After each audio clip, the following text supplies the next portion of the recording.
The shriek isn't from the comms. Not this time. It's an honest-to-God scream from the hull itself.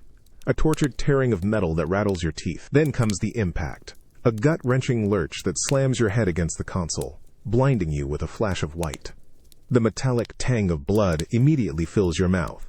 Hot and coppery. You gasp, trying to clear your vision, your hands instinctively grappling for the emergency override that's now just a mangled mess of wires and sparking plastic. The stench of ozone and burning polymers chokes you. The emergency lights flicker, painting the wreckage in sickly yellow pulses. Your ship, a scout vessel no bigger than a shuttle, is spiraling. You can feel the rotational forces trying to rip you apart, trying to tear you from your seat, though the straps bite hard into your shoulders. Outside, the void is a maelstrom of energy weapons. Two massive alien fleets tearing each other apart, and you just happen to be in the wrong place at the wrong time. Again. A sudden, jarring thud sends another wave of pain through your skull. Your comms console, miraculously still partially functional, crackles to life, a cacophony of alien chatter. Not your allies, not your enemies, just Mstuon, the Centauri coalition, locked in an ancient, brutal war with the Cathar hegemony. You're just a speck, a ghost in their galactic crossfire, hoping to observe, document, and get the hell out. Well, that plan is officially in the recycling bin.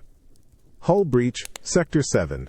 A synthesized alien voice screams over the channel, distorted, but clear enough through your failing translator. Energy signatures failing.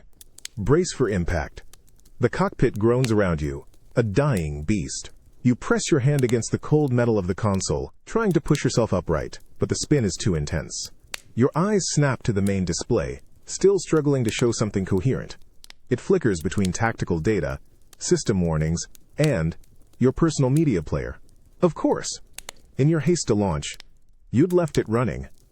Now somehow, as the ship's last remaining power shunts into what it thinks is an emergency beacon, your playlist is being broadcast. A low, guttural growl erupts from the failing speakers. Not alien chatter, not system warnings. It's a drumbeat, heavy and insistent, thumping directly into your chest, rattling your ribs. Then, a bass line kicks in, thick and distorted, vibrating through the deck plating. The Iron Chorus, your favorite metal band. Specifically, Anvil Heart, at full volume. You blink, trying to make sense of it. This isn't a distress signal. This is a 20-minute track about industrial rebellion and the righteous fury of the working class. You almost laugh, a choked, blood-tinged sound. But then, the alien comms. The frantic chatter stops. The laser fire. The missile launches. Everything outside just halts. The void goes silent, save for the furious driving beat of Anvil Heart, now echoing through every open channel, amplified by your ship's dying comms array into something planetary in scope. Then the alien comms explode, not with renewed battle cries, but with pure, unadulterated panic. What is that sound? A Cathar officer shrieks, their voice usually a calm, rasping growl, now pitched high with terror. It's attacking my mind. My very essence feels violated. It's a sonic weapon. Another, a Centauri, bellows, their tone usually one of stoic command, now laced with primal fear. A resonance attack. The humans deploying a psychological countermeasure. It feels like my spirit is being torn from my body. You can hear actual alien screams now, not just comms chatter. Sounds of creatures in agony, creatures overwhelmed. You lean back against your seat, head throbbing, the music still pounding through the void. A raw, unyielding human voice joins the fray. A visceral roar about breaking chains and forging destiny. The ringing in your ears is a phantom echo, a ghost of the Iron Chorus, far louder than the actual silence that has now descended. It's a profound, terrifying quiet, a vacuum that swallows even the distant hum of your failing life support. The only sound is your own ragged breathing, a harsh rasp in the sudden void. Your head pounds with a dull ache, the metallic taste of blood still lingering, but the immediate threat of being vaporized by a stray energy bolt has vanished. You push yourself upright, a grunt of pain escaping your lips as your ribs protest. The emergency lights still pulse, but with a weaker, more desperate rhythm now. Outside your view screen, the maelstrom of light and fury has been replaced by an unsettling tableau. The Centauri dreadnoughts and the Cathar cruisers float, motionless, like forgotten toys in the vastness. No lasers, no missiles, just waiting. A shiver runs down your spine. Colder than the failing environmental controls. This isn't peace. This is the stillness before the next wave, the tension of a pulled trigger. You struggle with the comms panel, fingers slick with sweat and blood, trying to re-establish a stable connection. You need to know what they're saying. You need to know what they're comm-swanning. The alien comms flicker back to life. A whisper at first, then a torrent of panicked, confused voices. Your translator struggles, patching together fragments. The attack had merely ceased? A Cathar voice rasps, laced with a fear you can almost taste. Is this a new phase? A psychic residue attack. My sensors show no active weapon signatures from the human vessel. A Centauri officer barks, their voice tight with disbelief. But the silence. It's a void in my very being. It's unnatural. You lean closer, your breath hitched in your throat. They're not relieved. They're terrified of the silence. They don't understand that the song just ended. To them, the abrupt cessation of the sonic bombardment is just another layer of the human psychological warfare. The lack of sound is a weapon in itself. You glance at your media player, still broadcasting its last signal into the void. The track finished. Now it's just dead air. You almost laugh again. A dry, humorless sound. Human music, accidentally deployed, has shattered their understanding of combat. The sheer, unpredictable ridiculousness of it all. Prepare for the next wave. Another Centauri shouts, their voice cracking with strain. Do not let the quiet lull you into complacency. The human is cunning. Cunning. Right. You were just trying to get your ship out of their stupid war zone, not invent a new kind of weaponized quiet. But now, they expect something. They expect a follow-up. And the fact that nothing is happening, that the silence simply continues, is driving them to the brink. Your ship groans again, a deep, unsettling sound. You have to move. You have to get out of here. You push a series of commands, trying to reroute auxiliary power to the thrusters, but your hands are shaking. The aliens are still motionless, still frozen in their fear of the humans' terrifying silence. This isn't just about survival anymore. This is about showing them what humanity really is. Not just brute force or cunning, but the raw, unscripted ability to completely flip the script, often without even trying. You look at the silent fleets, your own tiny, broken ship, and a slow, determined fire ignites in your gut. They wanted a weapon, they just got one. And its name, apparently, is Humanity's Unexpected Playlist. And it's just getting started. The mud is everywhere, thick and cloying, sucking at your boots with every step. It's cold, too, a damp chill that seeps through your torn fatigues, biting at your exposed skin. You can taste the metallic tang of alien rainwater on your lips, mixing with the grit you picked up from the crash. Every breath is a shallow burn in your lungs, but you can't afford to gasp. Not here. Not now. The crash landing was rough. A desperate plunge through the atmosphere after the Centauri Cathar fleets, still reeling from your sonic weapon, decided your crippled scout vessel was simply too dangerous to keep orbiting their temporary, uneasy truce. You ejected, barely, your escape pod a twisted wreck of metal and fused polymers somewhere behind you in the dense, alien jungle. Now you're on the ground, deep in contested territory, an even bigger target. The air here is heavy, humid, thick with the pungent scent of decaying alien flora and something else. Something metallic and faintly organic, like burnt blood. You press your hand against a tree-like fungus, its surface slick and surprisingly warm. Your ribs ache with every movement, a dull, persistent throb that makes you wince, but you keep moving, one agonizing step after another. Your internal chronometer is dead. You have no idea how long you've been slogging through this alien swamp. A low thrum vibrates through the mud, subtle but undeniable. It's not natural. It's the sound of heavy machinery, moving slowly, cautiously. Centauri patrol. You drop, instantly, flattening yourself into a shallow depression, letting the viscous mud engulf your face until only your eyes peek out. The cold, wet earth presses against your skin, and you can feel tiny, unseen organisms squirming beneath you. Disgust wars with survival instinct, and survival wins. You hold absolutely still. Their voices, a series of guttural clicks and resonant hums, cut through the humid air. Your emergency comms unit, still clinging to your belt, provides a weak, sputtering translation. The human footprint is faint here, a Centauri warrior states, their voice deep and resonant. But it is present. They are attempting to mask their movement. They are without their sonic weapon now, yes? Another asks, a tremor in their tone. The silence. It was even more disturbing than the sound. You almost choke on a mouthful of mud, stifling a cough. Tumbles sonic weaponed. They're still talking about your blasted metal playlist. And the ensuing silence. They think it was all part of some elaborate psychological attack. You, a single scout, crashed and bleeding, trying to hide in a swamp. And they think you're a master tactician. The irony would be hilarious if it didn't mean they were hunting you with extreme paranoia. The thrumming grows louder.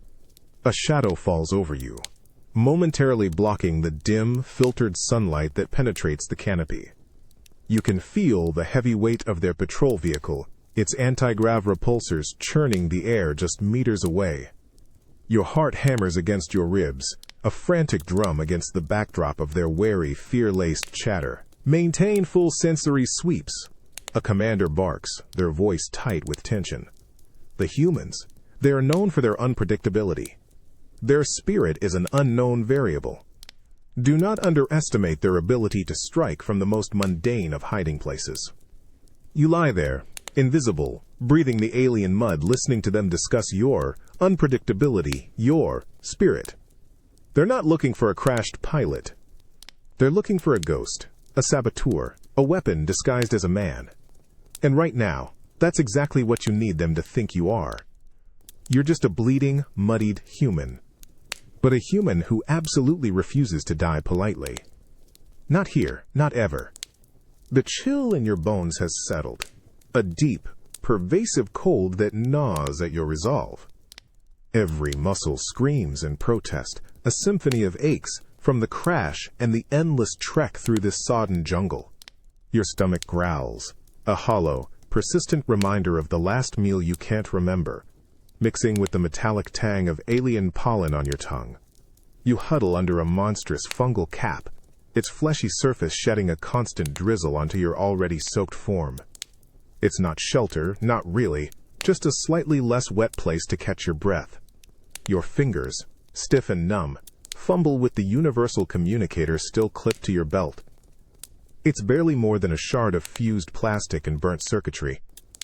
But a flicker of hope sparks in your chest.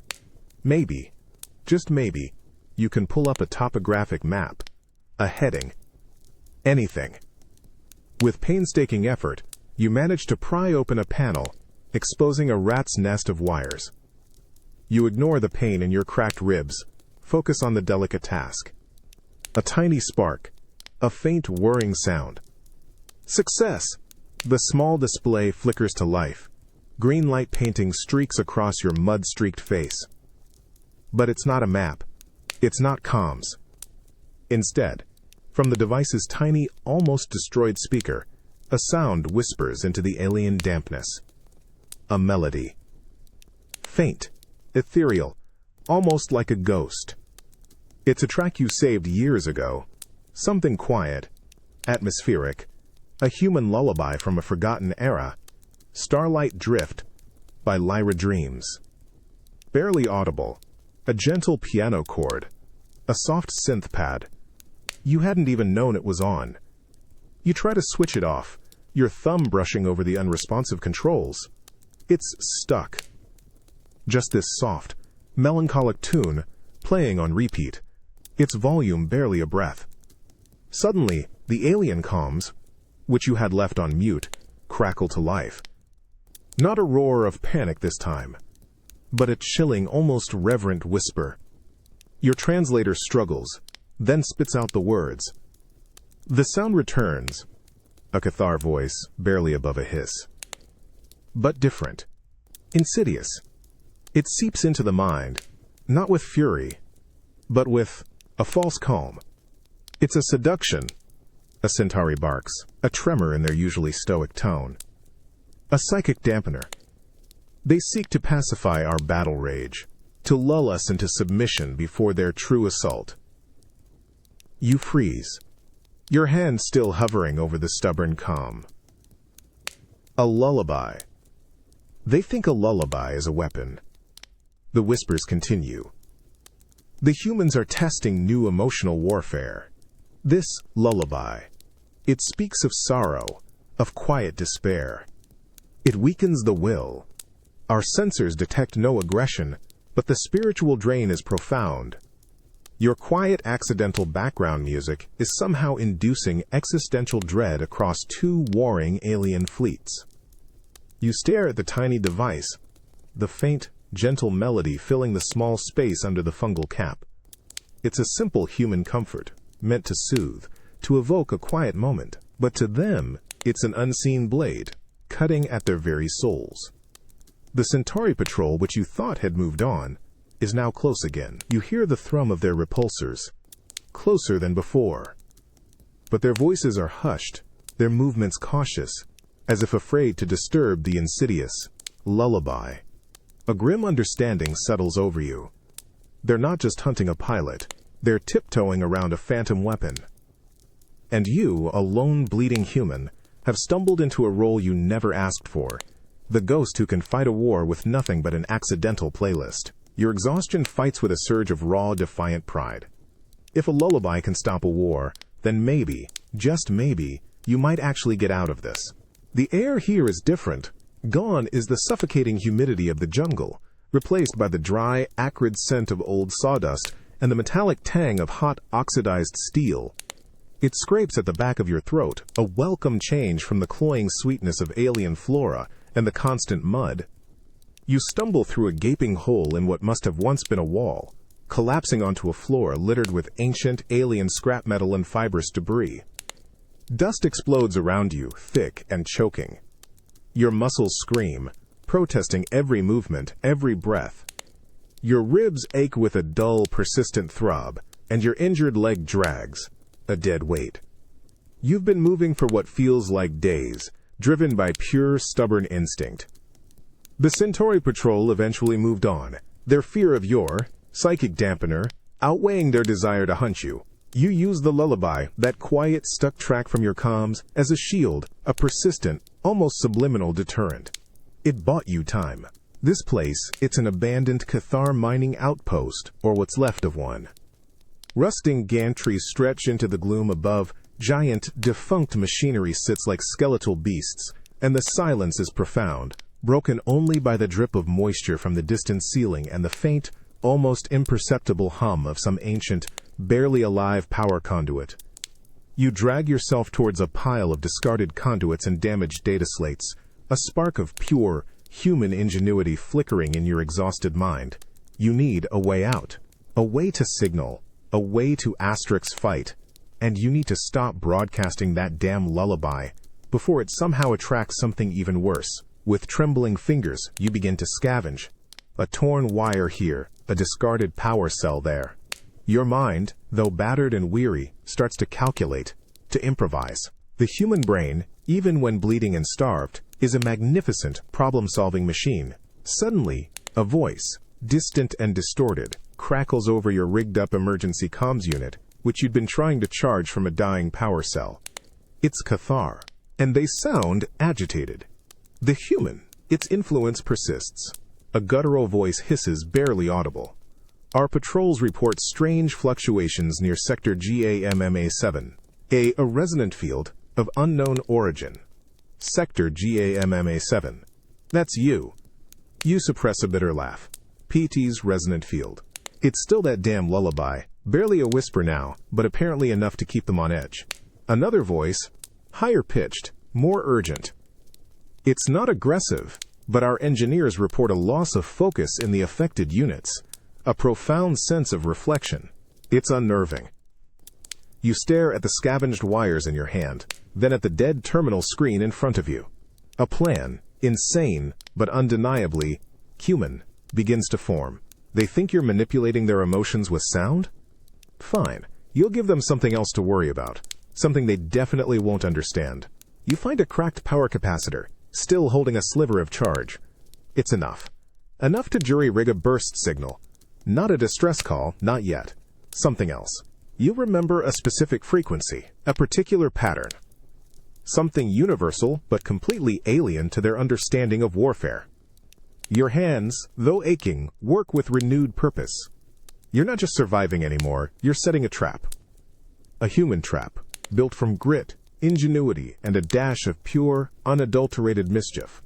They think you're a ghost with a weaponized playlist. You're about to show them what a ghost with a working knowledge of human ingenuity can really do. And it doesn't involve music. Not this time. It involves a spark, a signal, and the unpredictable tenacity of a human who just won't quit. The sting of solder smoke pricks your nostrils, mingling with the dry, metallic tang of the Cathar outpost air. Sweat drips from your brow, blurring your vision as you squint at the minuscule connection points. Your fingers, despite their aching tremors, work with the fierce precision born of desperation. This jury-rigged contraption, a patchwork of scavenged comms relays, a broken power cell, and the rusted frame of a long-dead diagnostic unit, is your last, best hope. It's an ugly, sparking mess, but it has to work. Your bruised ribs scream with every shallow breath, each movement sending a fresh jolt of pain through your torso. But the primal urge to do something, to not just sit and wait, overrides the agony. The insistent faint whisper of "Starlight Drift" from your communicator is still playing, a background hum that has become almost a part of the outpost's strange, abandoned silence. You manage to override its output, silencing the lullaby for a moment, a brief reprieve from its accidental terror. The scavenged power cell thrums with a fragile, barely there energy. You feel the warmth of the circuits under your desperate touch. You're not trying for a long-range distress beacon. You don't have the power. You're trying to send a burst, a short, sharp shock. Something to stir the pot, to leverage the fear your accidental music has already sown. You've built a simple directional antenna from twisted metal conduits, aiming it carefully toward where you believe the main Centauri and Cathar fleet concentrations still hover, locked in their terrified truce. You take a deep breath, the metallic air scraping your throat. You're ready. Then, you press the connection. A single, rhythmic, click-tock. Then, another, and another. A simple, steady, repetitive pulse. Not sound, not music. Just a consistent, unwavering beat, transmitted on a broad, low-frequency spectrum. The kind of signal any advanced civilization would pick up, but utterly devoid of information. A human heartbeat, perhaps, slowed to a glacial pace, or a simple count, 1, 2, 3, over and over. The alien comms, which you've jury-rigged back to broadcast, immediately flare to life. This time, the panic is different. More analytical, more frantic. The human has resumed its attack, a Centauri commander screams, their voice now edged with genuine hysteria. But it is not sound. It is a asterisk pattern, a rhythmic assault on our logical processes. My sensors confirm a non-linguistic, non-sonic emission. A Cathar technician rasps, fear making their voice tremble. It is entirely devoid of meaning, yet it persists. A relentless, meaningless beat. It's driving my subprocessors to overload trying to interpret it. You watch the flickering lights on your makeshift transmitter, a grim satisfaction battling with exhaustion. They expect complex, advanced weaponry. They expect something they can analyze, counter, or understand. Instead, you're giving them the purest form of human chaos, something utterly, bafflingly, pointlessly persistent. They're trying to find meaning in a simple, rhythmic pulse, and the lack of it is tearing their sophisticated minds apart. It must be a decryption key, one alien guesses. A data siphon, another shouts. No, It's a hypnotic rhythm designed to break our focus, to wear down our resolve. You lean back against a cold metal beam, a weary smile touching your lips. They're right, in a way. It too's designed to break their focus. It too's designed to wear down their resolve, but not through advanced psychoacoustics. Through sheer, dumb human stubbornness, using nothing but junk and a completely meaningless pattern. You're not some grand strategist. You're just a human who refused to die, who adapted, who improvised, and who, somehow, managed to turn pure, illogical human persistence into the most terrifying weapon these aliens have ever encountered. The persistent dry scrape of rust against the ancient Cathar metal grates on your nerves, a dull counterpoint to the throbbing ache in your ribs. You're still hunched over your makeshift comms array. The rhythmic pulse you jury-rigged is still broadcasting its baffling, meaningless beat into the void. It's draining the last reserves from your scavenged power cell, but you can hear the aliens' increasingly agitated chatter over your receiver. Your rhythmic attack is working, wearing them down, driving them insane with its sheer human lack of logic. Your hands, raw and blistered, connect another frayed wire, trying to boost the signal, trying to get anything more coherent out. The metallic tang of ozone suddenly intensifies, a sharp, alarming smell. A spark leaps from the connection point, burning your fingertips. You hiss, recoiling, adrenaline surging through your exhausted body. Then, the rhythmic pulse dies. The comms go silent, save for a crackle of static. Your heart sinks. You broke it. You pushed it too far. But then, from the ruined speaker of your original, largely defunct universal communicator, the one that kept playing Starlight Drift and Anvil Heart, at the most inconvenient times, a new sound emerges. It's raw. It's haunting. It's a single mournful cello, its low, vibrating strings weeping a melody that aches with a profound, almost unbearable sadness. It's The Lonely Road, a classic human lament. You had it on a compilation of instrumental pieces. It's barely audible, a fragile whisper in the vast, echoing ruins of the outpost. The alien comms, which you thought were dead, erupt.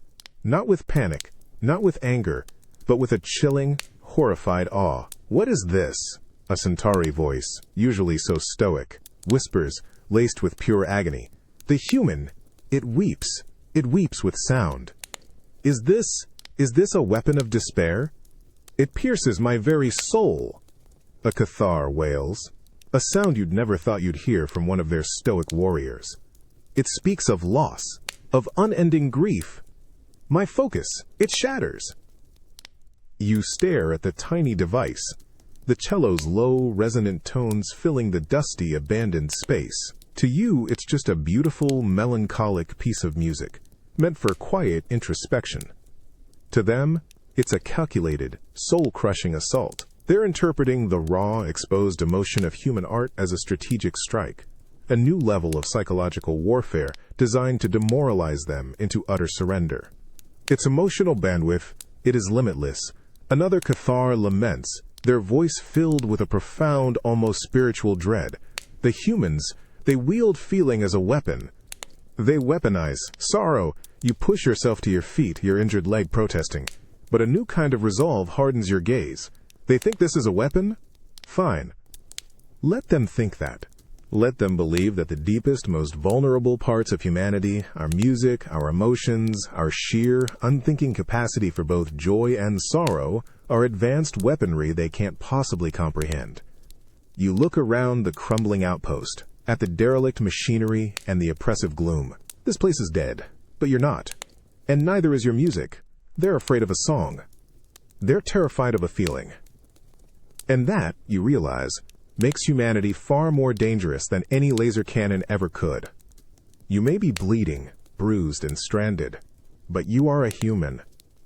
And your spirit, even when expressed through a mournful cello, is a force they simply cannot conquer. The mournful cello of The Lonely Road still echoes faintly around the Cathar ruins, a chilling balm that offers no comfort to your throbbing head. Each slow, drawn-out note vibrates not just in the air, but deep in your exhausted bones.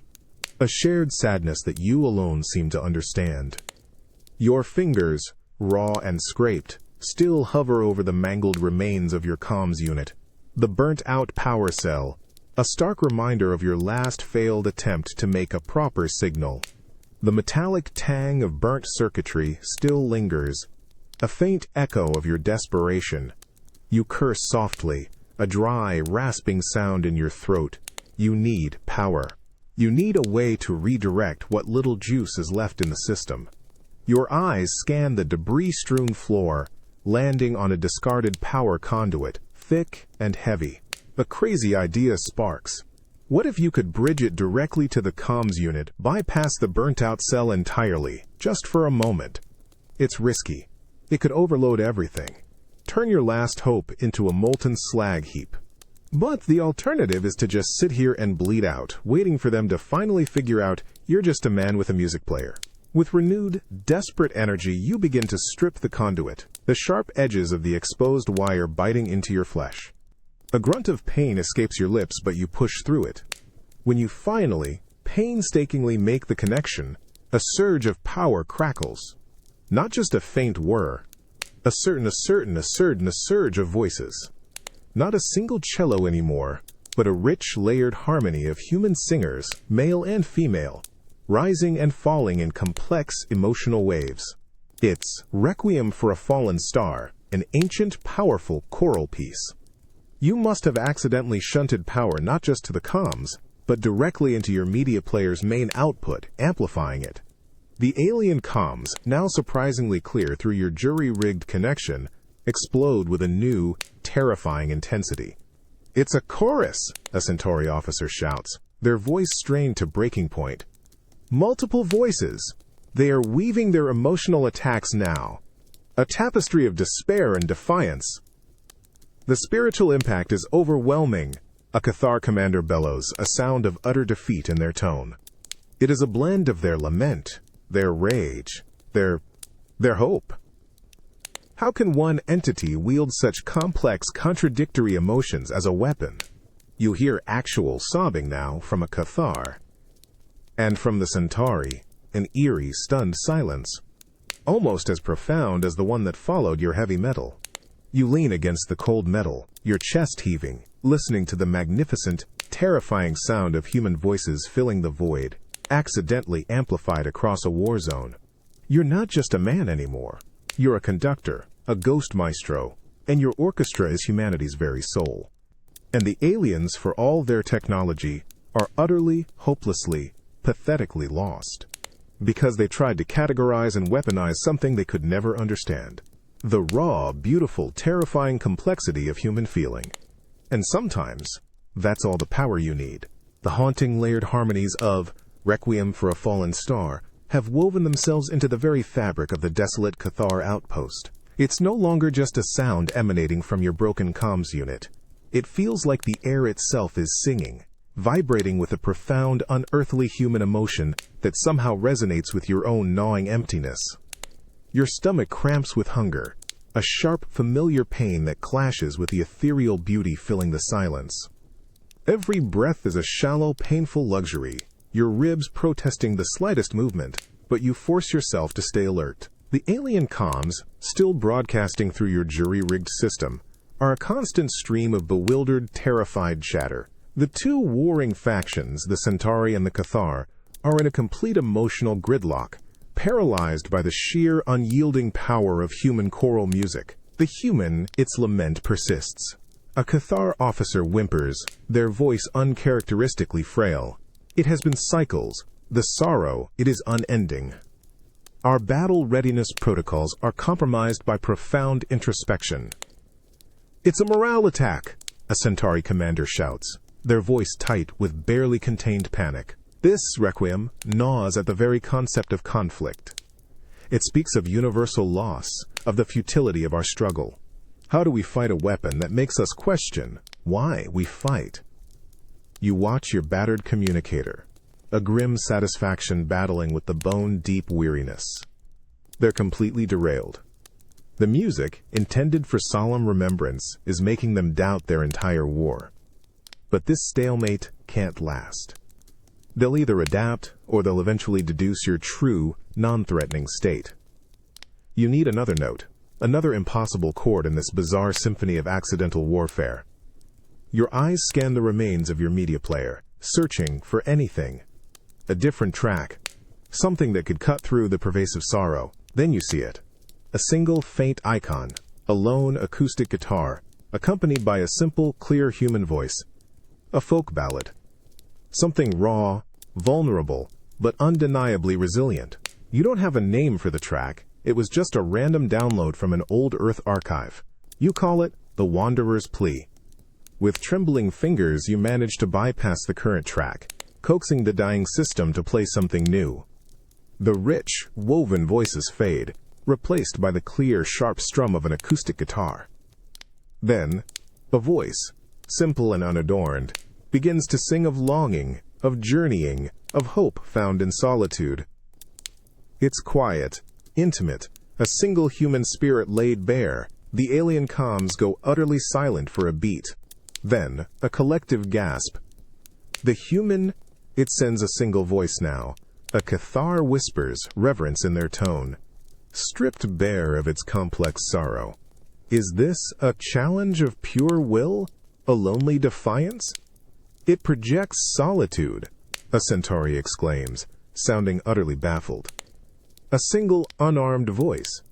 Yet it carries the weight of endless journey. It is a probe, a test of our resolve against their isolated strength. You lean back, a weary smile touching your lips. A probe, a test. They see a single human voice, singing a simple folk tune, as a strategic masterpiece. They interpret every raw, accidental emotion as a calculated weapon. You're just a bleeding, exhausted human, trying to survive. But to them, you are a ghost, a myth, a master of emotional warfare, weaving intricate traps out of something as pure and undefinable as a song. And in this vast, alien no-man's land, your simple note echoes like a declaration of war, or perhaps a desperate, beautiful plea for understanding. The clear, vulnerable strum of The Wanderer's Plea continues its lonely melody through the desolate Cathar outpost, each note a balm and a torment to your exhausted spirit. Your stomach clenches, a hollow ache that's become a constant companion, but the sharp tang of despair is held at bay by the sheer absurdity of the situation. Your broken comms unit, somehow still channeling the dying embers of your music library, is now broadcasting a single, unadorned human voice across a galactic war zone, and the two warring fleets are utterly baffled. The alien comms, crackling over your jury-rigged receiver, are a storm of confused, agitated chatter. The Centauri and the Cathar, once fierce adversaries, are now united in their bewilderment over your simple folk ballad. The human solitary voice, it continues its subtle assault. A Cathar strategist hisses, their voice a mix of frustration and genuine fear. It speaks of endurance, of isolated strength. It is a psychological probe, designed to test our collective will against their single-minded resolve. This is a new level of aggression, a Centauri commander barks, their tone tight with mounting paranoia. They are attempting to foster division, to remind us of our own isolation, to break our unity. They wield individual spirit as a weapon. You can hear the fear in their voices, the frantic scramble of their logical minds, trying to categorize and counter something as utterly illogical as a human singing a sad song about traveling alone. They see a weapon where there is only art, a calculated attack where there is only raw, accidental humanity. Then, a new sound erupts over the comms. A terrible, clashing cacophony. From the Centauri, a deep, resonant hum begins, layered with perfectly symmetrical, cold mathematical progressions. It's an attempt at a counter-anthem, a logical display of unity and strength, but it's utterly devoid of soul, a metallic, grating sound that clashes horribly with your folk tune. Almost immediately, the Cathar respond. A guttural primal wail rises, raw and unformed, accompanied by rhythmic thumps and screeches that speak of instinctual pain, not melancholic sorrow. It's their attempt at a counter-lament, a projection of their own perceived emotional strength, but it's just noise, horrifying alien noise. The outpost is now filled with a bizarre, Accidental Symphony. Your quiet acoustic guitar and human voice, serenely singing of a wanderer's journey, is now overlaid by the Centauri's cold, calculating hum, and the Cathar's raw, guttural cries. It's a truly alien harmony, a complete misunderstanding, born from fear and logical misinterpretation. They are trying to fight human emotion with what they perceive as emotion, and it's creating a truly spectacular, terrifyingly absurd racket. You press your good hand against your throbbing temple, a bewildered, weary laugh bubbling up from your chest. They believe they are locked in an intricate emotional war, exchanging weaponized melodies and psychological probes. You, a single bleeding human, just wanted some background music. But you've accidentally forced two alien empires into a bizarre, unwinnable musical stalemate, a war of utterly incomprehensible harmonies. And somehow, in this chaotic, beautiful, ridiculous moment, you know you're going to be okay. Because if they can't even understand a simple song, they sure as hell won't understand the simple, bloody-minded determination of a human who just won't give up. The damp, earthy smell of alien soil presses against your face, gritty and cold. You're huddled beneath a thorny thicket, its rough, fibrous branches digging into your aching back. A thin layer of camouflage netting, salvaged from your escape pod, is draped over you, offering meager concealment. The distant, terrible symphony of alien countermusic, a cacophony of Centauri mathematical hums and Cathar guttural wails, still filters through the dense jungle air, a constant, grating reminder of the bizarre situation you've created. Your ribs throb, a steady, dull pain that has become a familiar companion. You've crawled for what felt like endless hours, driven by the need to understand, to see, to leverage this impossible advantage. Now you're on the fringe of a Centauri forward operating base, a temporary collection of prefabricated structures and energy barriers. Through a gap in the foliage, you can see a large, conical tent, glowing faintly with internal light. A command tent. Your gut clenches with a mix of fear and grim determination. The general's voice, amplified by the comms unit you still cling to, is a low, simmering growl, barely contained frustration. It's General Vilor, a Centauri strategist renowned for his cold, unyielding logic. Even his logical mind, it seems, is cracking under the strain of human music. The human's folk ballad persists. Vilor states, each word laced with thinly veiled disgust, echoing through your comms. A single raw voice. Our analysts still cannot deduce its true purpose. Is it a probe for emotional vulnerabilities? A distraction? A Cathar liaison, his voice a frantic hiss, replies, our hegemony's spiritual warriors interpret it as a challenge of pure, individualistic will, a defiance that cuts through the collective consciousness. And their requiem, it still resonates with such profound sorrow. Our meditation chambers are in chaos. You almost snort, stifling it behind a hand caked with mud. Meditation chambers in chaos. Because of a human choral piece. This is truly incredible. Suddenly, a new voice cuts through, sharp and imperious. And our countermeasures?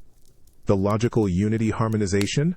This is Vilor himself, addressing his own Centauri officers. And his voice is colder than the void. Report. A Centauri technician, clearly terrified, replies, General, the logical unity harmonization is having an unexpected effect. Instead of reinforcing our resolve, the mathematical precision is causing a kind of cognitive dissonance. Our units are reporting an inability to reconcile its perfect order with the human's chaotic emotional output. It is unsettling. Unsettling? Vilor roars, a sound of pure, unadulterated fury that sends a shiver down your spine. We are Centauri. We embody order. How can order be unsettling? You can almost picture him, the great general, struggling to grasp the inherent human ability to create beauty from chaos, to make sense of the nonsensical. They want everything to fit into a logical box, a strategic category. But human music, human emotion, it just doesn't work like that. It exists unapologetically, in its own messy, beautiful way. A new command, sharp and sudden, comes from Vuller. Activate protocol SIGMA-9. We will create a logical silence. Cut all external emotional transmissions. Attempt to starve the human of its canvas. Deny it the medium for its art. You grin, a thin, blood-stained line. A logical silence. They think they can simply turn off human emotion. They think they can starve you of your canvas. They still don't understand that the canvas is asterisk them, and you, a lone, bleeding human, are about to give them a whole new kind of art to deal with. One that doesn't require any sound at all. One that just requires pure, raw human survival instinct.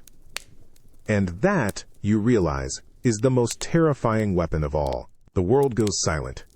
Not the natural quiet of the alien jungle, but an abrupt, violent cessation, like a scream choked off mid-wail. The horrible, clashing symphony of Centauri hums and Cathar wails, which had been a grating backdrop to your existence, vanishes. Even the faint, lonely strum of The Wanderer's Plea from your battered comms unit abruptly cuts out. The last vestige of human sound swallowed by the void. It's an enforced silence, colder and more terrifying than any noise. Your ribs throb, a steady, dull counterpoint to the sudden, profound stillness. You lie there, pressed against the cold, damp soil, the camouflage netting scratching at your face.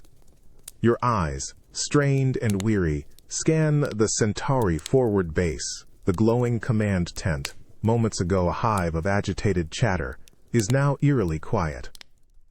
General Velor's logical silence protocol is in full effect. They've managed to shut down all external emotional transmissions, effectively cutting off your accidental broadcast.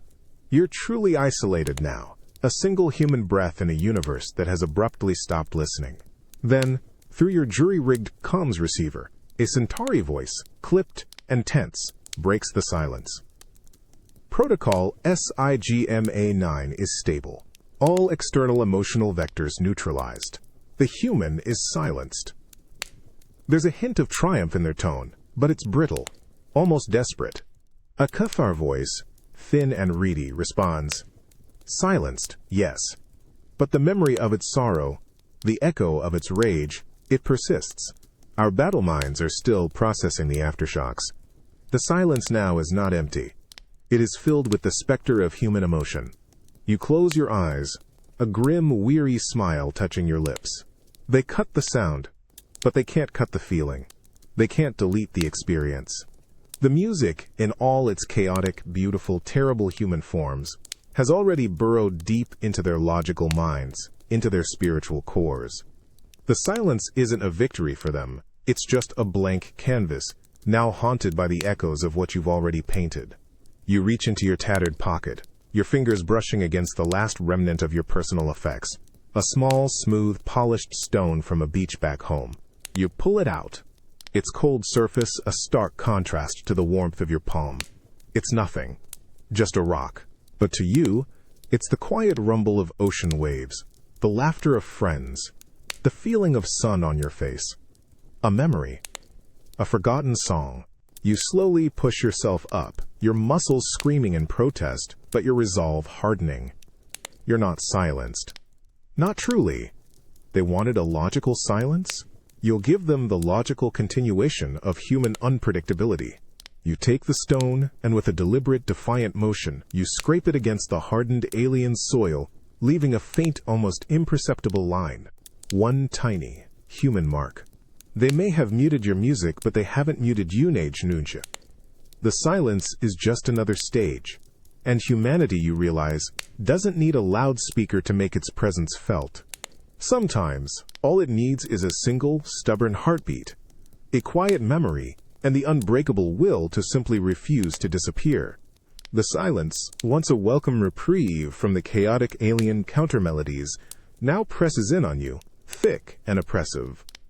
It's a manufactured quiet, a void left by General Velor's logical silence, protocol, and it feels heavier than any sound.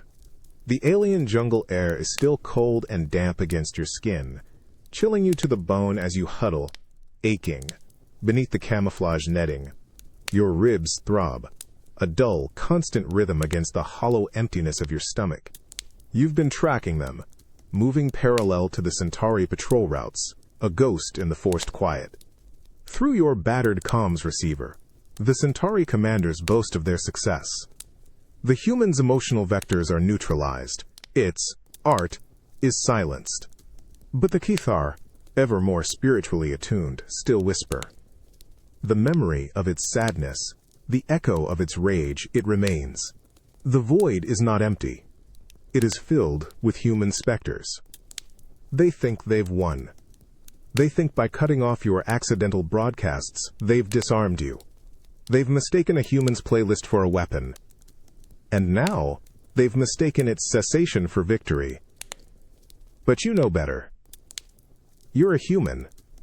And humanity finds a way to make noise, even in the deepest silence. Your eyes, weary from hunger and constant vigilance, scan the jungle floor. Not for food, not for an escape route, not yet. But for something else. Something Claude Menamor. You spot a cluster of hollow, bamboo-like reeds, their stalks thick and surprisingly sturdy. Further on, a patch of alien vines, tough and pliable. And then, glinting in the faint filtered light, a thin strip of discarded flexible metal from a long-dead scout drone. A wild, impossible idea sparks in your mind, a surge of adrenaline momentarily overriding the pain. You grab the materials, your fingers, raw and clumsy, fumbling with them. You tear a length of vine, testing its tensile strength. You snap off a section of reed, scraping its rough inner core with the sharp edge of the metal strip. It's crude, desperate work. Your hands ache, your vision blurs, but you push through it, driven by a raw, defiant need to create. With painstaking effort, you carve and bore, shaping the reed, tying the metal strip across one end, stretching the vine tight. It's not elegant. It's not even properly tuned. It's a crude, basic wind instrument. A flute, perhaps in the loosest sense of the word. You press it to your lips, the alien material rough against your skin. You take a deep, shaky breath and blow. A breathy, reedy whine escapes. Not a melody. Not music. Just a single, sustained, wavering tone. Like a forgotten sigh or a whisper caught on the wind. It's almost painful in its imperfection. A fragile, trembling sound in the vast, enforced silence. The alien comms, which had been discussing logistical reports, instantly erupt in a new wave of shock. The human, it generates sound from nothing. A Cathar warrior shrieks, their voice laced with utter disbelief. A single piercing wail. Is this a new sonic weapon? A focused resonance attack, designed to shatter our nerve? My sensors detect no energy signature, a Centauri technician yells, their voice tight with mounting paranoia. It's asterisk acoustic, raw, unaugmented sound. But its simplicity, its vulnerability, it is unnerving. A weapon that mimics fragile artifice. You pull the crude flute from your lips, your lungs burning, a bitter, weary laugh escaping. They still don't get it. They see a weapon where you see a desperate act of creation. They interpret a simple sound as an insidious attack. They're still trying to fight the music. But you're not fighting. You're just being human.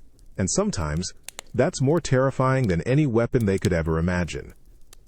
You close your eyes for a moment, letting the silence once again reclaim the jungle, haunted now by the memory of a single raw human note. The crude flute, fashioned from alien reeds and scrap metal, still lies heavy and warm in your hands, its rough surface, a stark contrast to the silky, alien leaves that brush against your face. Your fingers ache. Your lips are raw from coaxing that single reedy whine from its hollow form, but the profound silence that has followed is thick with tension. General Avilor's logical silence protocol is broken. You've proven that humanity doesn't need a sophisticated transmitter to make itself heard. Sometimes, a simple, desperate breath is enough. Your gut clenches with hunger. A dull, persistent gnaw. But the adrenaline still pulses. A frantic drummer in your chest. The comms, after the initial shock of your raw acoustic sound, are now a chaotic murmur. The Centauri, ever logical, are scrambling to categorize this new weapon. The Cathar, ever spiritual, are trying to interpret its emotional resonance. And you? You're just a human, bleeding and lost, but still, stubbornly, making noise. Suddenly, a new sound rips through the air, distinct from anything before. A deep, resonant thump, thump, thump, utterly alien yet undeniably rhythmic. It's coming from the direction of the Cathar encampment. A primal, heavy beat that vibrates through the very ground. Then, from the Centauri lines, a sharp, crystalline ping-ping, precise and rapid, like metallic rain. The alien comms explode again. The Cathar are generating a counter-rhythm, a Centauri officer shouts, panic rising in their voice. A barbaric percussive pulse designed to overwhelm our logical processes with primal chaos. The Centauri respond with their cold mathematical precision. A Cathar warrior roars, their voice filled with outrage. A sterile piercing attack that seeks to numb our spiritual vigor. They mock our emotion. You stare, bewildered at the jungle around you. They're not attacking you. They're attacking each other, with their own interpretations of musical counter-warfare. Your single, reedy note from a crude flute has somehow ignited an accidental interstellar percussion battle. The Cathar thumps grow louder, more aggressive, accompanied by guttural chants. The Centauri pings become faster, more intricate, weaving complex, unsettling patterns. You can hear actual alien screams now, not from combat but from sheer sensory overload. Their own music, deployed as counterweapons against your single simple note, is tearing them apart. The Cathar's primal beats are driving the Centauri into a logical frenzy, while the Centauri's precise pings are spiritually shattering the Cathar. You press your hand to your bleeding forehead, a weary, incredulous laugh escaping your lips. You didn't just make a sound. You started a cosmic jam session, an orchestra of trenches, played by two warring empires who have no idea what they're doing. They tried to fight human music, and in doing so they created their own, far more terrifying, dissonance. You look at your crude flute, then back at the cacophony. A single human, bleeding and alone, has orchestrated the most bizarre truce, then plunged them into a new kind of chaos, all with accidental art. And in this moment, you feel a profound, exhilarating sense of human defiance. You didn't just survive, you changed them, you made them listen. And that, you realize, is the ultimate human weapon. The world is a cacophony, a swirling maelstrom of sound that threatens to rip your very mind apart. The Cathar's guttural rhythmic thumps vibrate through the damp jungle earth, rattling your teeth, while the Centauri's piercing, crystalline pings grate against your auditory nerves, a relentless mathematical assault.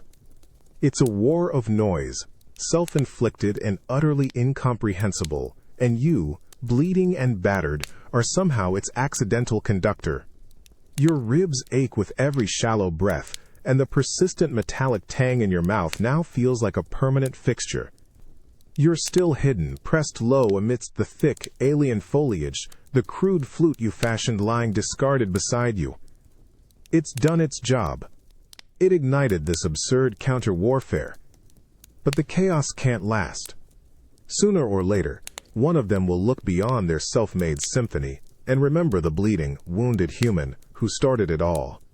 Through your battered comms unit, the alien chatter is a storm of frantic, desperate pleas. The Centauri's logic assault is driving our warriors to madness, a Cathar commander roars, their voice edged with genuine pain. Their perfect patterns, they shatter the spirit. The Cathar's primal retaliation is causing systemic sensor overloads.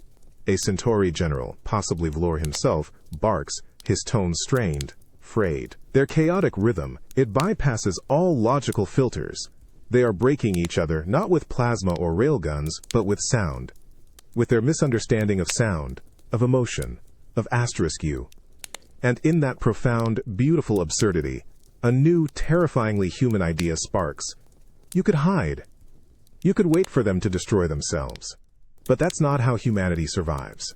Not truly. You push yourself upright, a grunt of pain escaping your lips as your injured leg protests. You look down at your hands, caked with mud and your own drying blood. You have no weapon. No energy, no shield, no fancy tech. Just your aching body and a mind that refuses to break. This chaos, this self-inflicted agony they're experiencing, it's an opening. A tiny, fragile window. If you stay hidden, The music war will continue until one side inevitably falters, and then they'll come for the master of emotional warfare. But if you step out, if you show them what you truly are, you make a choice that screams human unpredictability, human vulnerability, and ultimately, human defiance. With a deep, shuddering breath, you reach down and retrieve your battered comms unit. Not to broadcast, not to play more music. You raise it slowly, deliberately, above your head, like a broken white flag. Then, you step out from the concealing foliage. The alien cacophony doesn't stop. The Cathar thumps, the Centauri pings, they continue their furious, meaningless battle. But then, a voice, distant and distorted, cuts through the din on your receiver. A movement on the ground. Near the sector GAMMA, 7 coordinates. A Centauri scout whispers, pure shock in their tone. It's the human.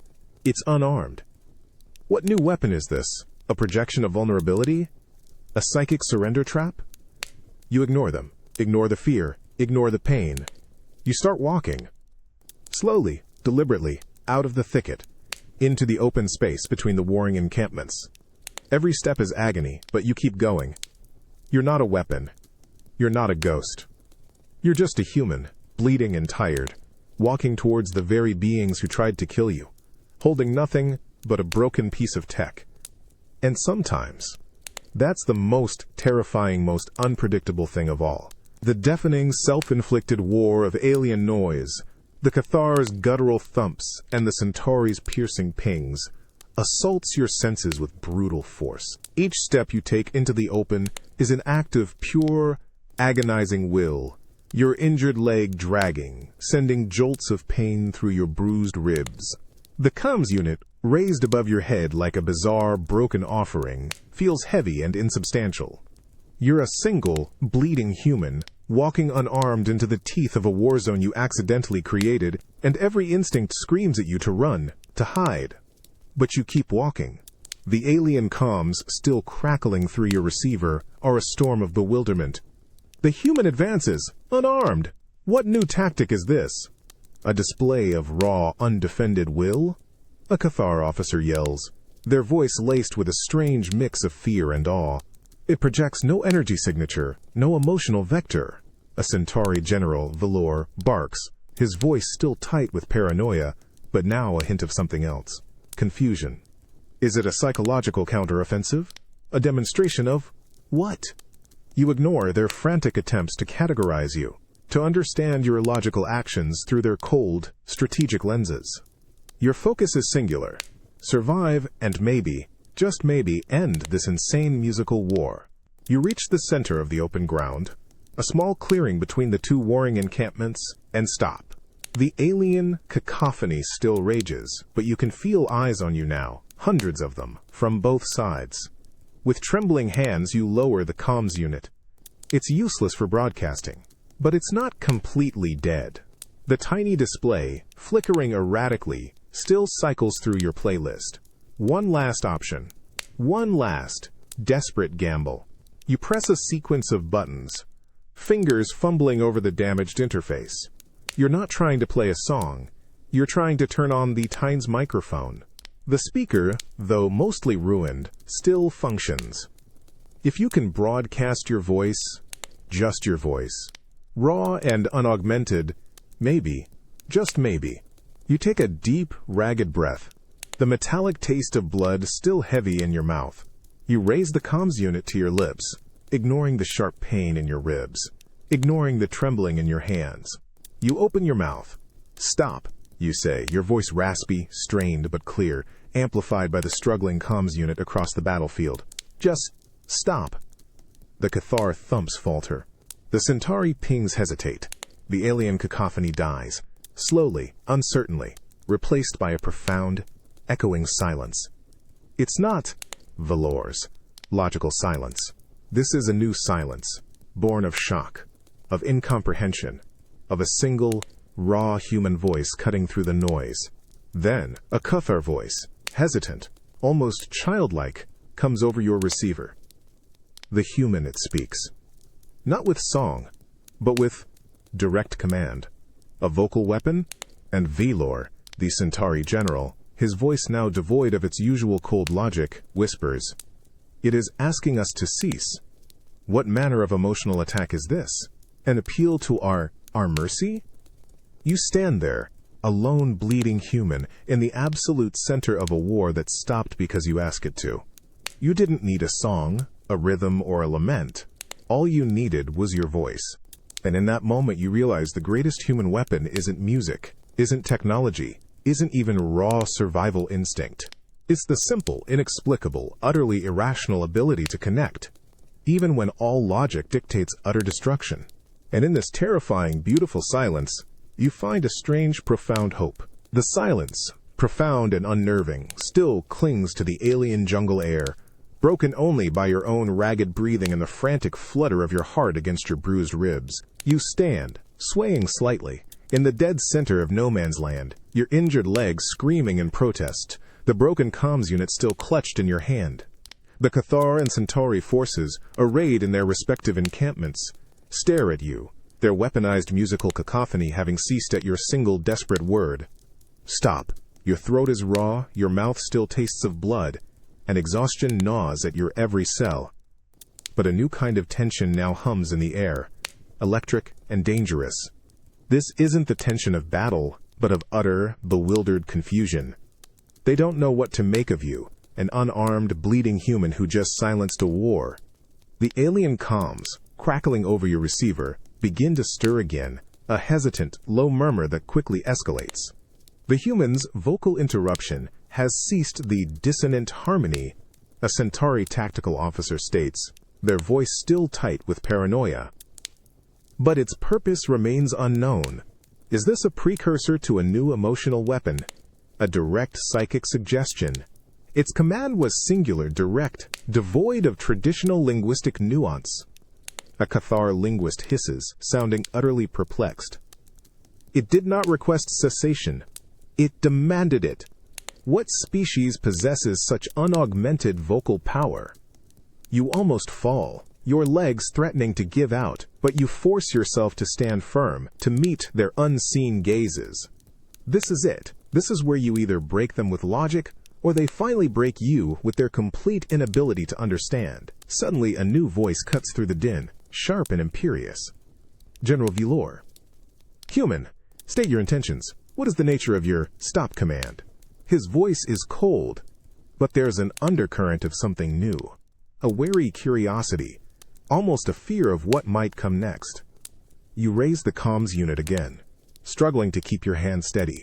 You take a painful breath. I'm not a weapon, you rasp, your voice even weaker now. I'm a scout. My ship crashed. I just want to go home. Silence. An even deeper, more profound silence than before. Then the comms erupt in a storm of utter disbelief. Ah, Scout! An entity capable of weaponizing emotional resonance on a galactic scale, eh, Scout?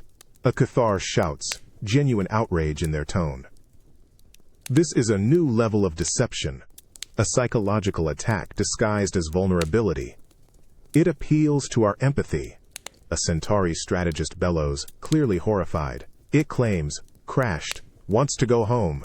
This is a calculated attempt to disarm our rational thought processes through a projection of manufactured pathos.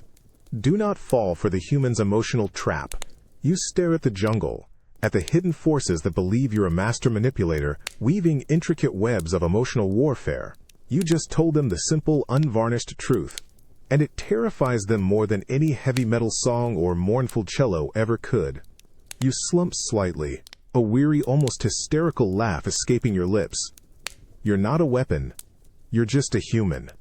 But sometimes, being human, with all its raw, illogical honesty, is the most brutal, incomprehensible weapon in the entire galaxy. And you realize, with a heavy heart, that this negotiation is going to be far, far harder than any battle. Because they're not fighting your words. They're fighting their own inability to understand simple truth. The profound, disorienting silence still grips the alien jungle, a heavy blanket draped over the warring encampments. You stand, swaying slightly, in the dead center of no man's land, your injured leg screaming, your ribs a symphony of aches. The broken comms unit is still clenched in your hand, a useless relic. You've offered truth, that you're a scout, that you want to go home, and they've interpreted it as a cunning, emotional trap. Exhaustion gnaws at your bones, but a stubborn, primal refusal to yield still burns. The alien comms crackling over your receiver are a renewed storm of bewildered, terrified chatter. They're analyzing your last statement, dissecting its emotional vectors, trying to find the hidden layers of deception. The humans appeal to home. It is a deeply personal, intimate emotional attack. A Cathar PSYOP specialist hisses, their voice vibrating with horror. It seeks to undermine our collective resolve by invoking primal, vulnerable concepts. It is a tactic of ultimate psychological coercion. General Valor barks, his voice a tight, barely contained tremor. To claim vulnerability when capable of such potent emotional warfare, it attempts to shatter our logical defenses through manufactured sentiment. You close your eyes for a moment, letting the sheer absurdity of it wash over you. They see a weapon in your weakness, a calculated strategy in your simple honesty. Words are failing. Logic is useless. They cannot comprehend a truth that doesn't fit into their schema of conflict. What's left then? What does a human do when all other options are exhausted? With a deep, shuddering breath, you lower the comms unit, letting it hang loosely from your fingers. You don't raise it to your lips. You don't try to broadcast. You just stand there, in the open, your eyes scanning the dense foliage, the hidden lines of alien warriors, and you do the only thing a truly desperate, utterly human being can do. You sing. Your voice, raspy from thirst and raw from yelling, is thin at first. It's a simple tune, one your mother used to sing to you. No heavy metal, no mournful cello, no complex choir. Just a lullaby. Twinkle, twinkle, little star. Utterly unaugmented, pure, vulnerable. Each word a soft, almost broken whisper, carried only by the faint breeze that stirs the alien leaves. The alien comms go absolutely, horrifyingly silent. No analysis. No tactical assessments. Just a collective, shocked, terrified intake of breath. The jungle itself seems to hold its breath. Then, from the Cathar lines, a sound you never expected.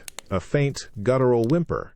And a Centauri voice, not General Valor's, but a junior officer, whispers, so low it's barely audible. It sings again. But this is different. It is an unshielded, unaugmented innocence. It projects a pure, unguarded emotional state. A weapon of mind-shattering purity. Another Cathar, their voice trembling with a new profound fear. It is a child's song, but sung by a warrior. This is the ultimate paradox. The human reveals its most vulnerable form. As a weapon, it breaks the very fabric of our understanding. You keep singing, your voice gaining a fragile strength, the simple words echoing across the silent battlefield. You're not fighting anymore. You're not strategizing. You're just a human, bruised and broken, humming a child's tune. And to these aliens, it is the most incomprehensible, terrifying, and utterly devastating weapon they have ever encountered. Because they can't fight pure, unadulterated humanity. And in that moment, you realize you might just have ended a war, not with a bang, but with a lullaby. The cold, damp air of the alien dawn bites at your exposed skin, raising goosebumps despite the thick layer of mud and grime caked to your body. You're still there, in the center of the clearing, where you spent the long, tense night. Your throat is raw, your voice long since faded from its lullaby. But the silence that surrounds you now is deeper, more profound than any you've experienced. It's a silence born not of absence, but of utter, bewildered shock. Your ribs ache with every shuddering breath, and the metallic tang in your mouth has become the bitter taste of exhaustion. The first rays of the alien sun, a pale, sickly green light, begin to filter through the dense canopy above, painting the jungle in eerie, unfamiliar hues. You can hear it now, for the first time, the gentle drip of dew from unseen leaves, the distant chirping of alien insects, the soft rustle of unseen fauna. The planet itself seems to be waking up, a deafening cacophony of natural life that had been utterly drowned out by a war of sound, then by the shock of your song. Through your battered comms receiver, a Centauri voice, strained and hoarse, breaks the stillness. The human, it persists, motionless, unarmed. After the child's purity assault. Even General Velor sounds utterly bewildered now. Then, a Cathar responds, their voice a low, guttural murmur, utterly devoid of its usual aggression. The effects of the weaponized innocence continue. Our spiritual warriors report deep-seated existential queries. The concept of vulnerability as power is causing systemic philosophical breakdown. You almost laugh, a dry, humorless cough that scrapes your raw throat. Philosophical breakdown. Because you sang, "Twinkle, twinkle, little star." They're still trying to process human art, human emotion, as a weapon. They can't comprehend the simplicity, the lack of ulterior motive. Your eyes, gritty and bloodshot, scan the surrounding jungle. You can feel their gazes, hidden behind the foliage, behind energy shields. They're still there, watching, waiting, terrified of what you might do next. But they haven't moved. They haven't attacked. Your accidental music, your desperation, your raw human vulnerability, has locked two warring empires in a stalemate of profound, uncomprehending fear. Suddenly, a Cathar voice, hesitant, almost plaintive, echoes over the comms. Its persistence, its endurance through the night. Is this a new projection of steadfastness? A weapon of eternal hope? You slump slightly, a weary, almost defeated sigh escaping your lips. Hope. They're projecting their own desperate need for meaning onto your simple struggle to survive. You're just a human, bleeding and lost, trying to find a way home, but to them you're an enigma, a force that wields emotion itself. And in this deafening dawn, as the natural world awakens around them, they find themselves lost, paralyzed, not by the thunder of battle, but by the subtle, terrifying whisper of humanity. You didn't just end a war with music, you showed them a mirror. And they don't like what they see reflected back. The pale, sickly green light of the alien dawn slowly strengthens, casting long, distorted shadows across the clearing where you stand, a solitary, bleeding figure. The cold, damp air now carries the faint scent of fear and ozone, mixed with the unfamiliar perfume of alien flora. Your ribs ache with every shallow breath, your injured leg a dead weight, but the profound silence that has settled is even more physically draining than the battle's roar. It's the silence of utter confusion, of a universe holding its breath, waiting for your next inexplicable move. Through your battered comms receiver, the alien chatter is a broken symphony of bewilderment. They've been observing you all night, motionless, unarmed, after your desperate lullaby. The human's weaponized innocence still resonates within our spiritual cores. A Cathar elder murmurs, their voice devoid of its usual aggression, replaced by a deep, weary reverence. It speaks of a vulnerability so profound, it acts as an impenetrable shield. Our warriors. They are unable to reconcile such paradox. "General Velor commands caution," a Centauri officer barks, though the usual clipped authority is laced with desperation. The human sustained stillness, its lack of aggressive posture after the child's purity assault, is a new form of psychological warfare. It is testing our patience. Our logical frameworks are at their limit. You close your eyes for a moment, letting the exhaustion wash over you. They still see a weapon, a strategy, where there is only a human, broken and lost, clinging to survival. They can't categorize you. They can't fight you. And in their inability to understand, they are breaking. Suddenly, a new, unified tone cuts through the comms. It's not a weapon alert. It's not a battle cry. It's a formal broadcast signal, simultaneously initiated by both Centauri and Cathar command ships in orbit. Your jury-rigged comms unit struggles, then translates the joint message. To the human entity designated as emotional weapon bearer, General Velor's voice resonates, formal, stiff, utterly devoid of warmth, yet a tremor of something new, something uncertain, underlies it. By joint decree of the Centauri Coalition and the Cathar hegemony, a ceasefire is hereby declared effective immediately across all active sectors of conflict. Silence again. But this time it's different. This silence is heavy with implication, with the weight of shattered paradigms. Then, the Cathar elder's voice, softer now, almost a plea. Your music, human, has proven too devastating, too unpredictable, too unfathomable.